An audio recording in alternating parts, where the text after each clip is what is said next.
recherchez une école de référence pour une double formation universitaire et professionnelle de qualité? Voici l'opportunité à ne pas rater. L'École supérieure d'administration, d'économie, de journalisme et des métiers de l'audiovisuel ESAE vous offre des programmes d'enseignement en licence et en master orientés vers l'emploi qui font d'elle une référence à travers les filières de l'administration générale et territoriale, l'administration du travail et de la sécurité sociale, droit, diplomatie et relations internationales, administration hospitalière, universitaire et intendance, journalisme et métiers de l'audiovisuel et toutes les filières des sciences de gestion. Une seule adresse, www.esae.bj.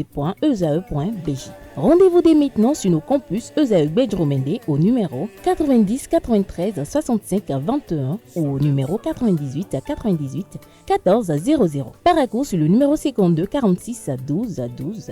Aboumé-Calavi au numéro 52 88 44 44. Akpaka au numéro 52 88 33 33. ESAE, l'excellence à un nom. Atifa Alafa, bonjour à nouveau. Bonjour à nouveau, Abdelkader. Quelques remèdes de grande-mère pour prévenir des panaries. Tout à fait, amis internautes, bonjour, ravi de vous retrouver ce lundi. Déjà, c'est quoi un panari? Il s'agit d'une infection douloureuse touchant les tissus sous-cutanés autour d'un ongle de main, au moins souvent au pied.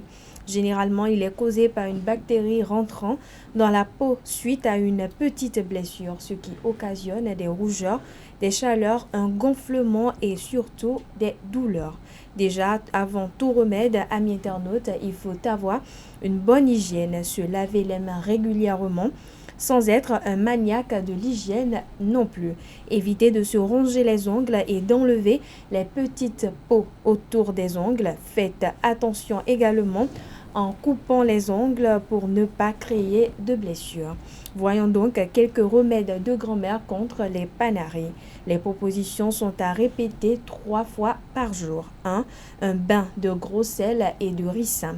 Une petite astuce de grand-mère qui aide à venir à bout du panari de manière efficace, le bain chaud au gros sel et au ricin.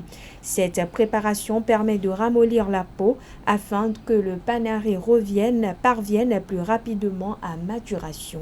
Pour ce faire, remplissez un bol avec de l'eau chaude, autant pour moi, et ajoutez-y une cuillère à café de gros sel et une cuillère à soupe de l'huile de ricin.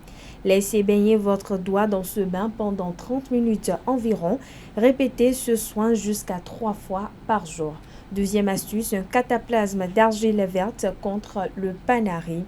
Connu pour ses propriétés antiseptiques, absorbantes, purifiantes et anti-inflammatoires, l'argile verte est parfaitement indiquée dans le traitement du panari au doigt. Pour l'utilisation, versez de l'argile verte dans un saladier et ajoutez de l'eau. Mélangez le tout jusqu'à obtenir une pâte souple. Disposez cette dernière dans un petit morceau de tissu ou une compresse sur une épaisseur d'environ 2 cm et appliquez sur le doigt. Bandez le tout avec un sparadrap et laissez agir 30 minutes environ. Attendez que l'argile soit complètement sèche pour retirer le soin. Vous pouvez renouveler l'opération plusieurs fois dans la journée. Troisième et dernière astuce, le miel pour désinfecter et cicatriser. En plus d'être délicieux, le miel a des propriétés médicinales incontestables, il est riche en nutriments et sa teneur en peptides antimicrobiens en font un puissant anti-infectieux et antiseptique. Il aide également à cicatriser les plaies. Pour cela, préparez une infusion au thym en faisant d'abord bouillir de l'eau, puis ajoutez les herbes aromatiques et laissez infuser 5 minutes environ. Versez quelques millilitres de l'infusion dans le fond d'une tasse. Mélangez ensuite une cuillère à soupe de miel avec cette petite quantité d'infusion de manière à obtenir une sorte de pommade.